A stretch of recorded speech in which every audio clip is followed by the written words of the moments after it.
রাস্তায় নেমেছি, তারা যদি আমাদেরকে আশ্বস্ত করে আমরা 3 দিন সময় দেবো তাদের, আমাদের মাটি হামিরদি ইউনিয়ন, আলগি ইউনিয়ন আমাদের ভাঙ্গা থানা অন্তর্ভুক্ত করে দিতে হবে। একদিন বেশি হয় পুনরায় আমরা রাস্তা অবরোধ করতে বাধ্য হবো,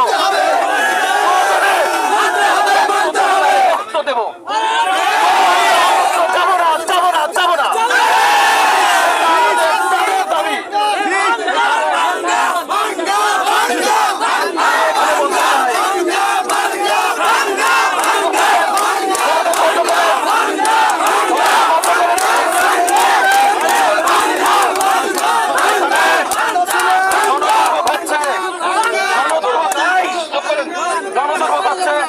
সেনাবাহিনীর 3টা গাড়ি এখানে আটকে আছে, হাজার হাজার মানুষ এখানে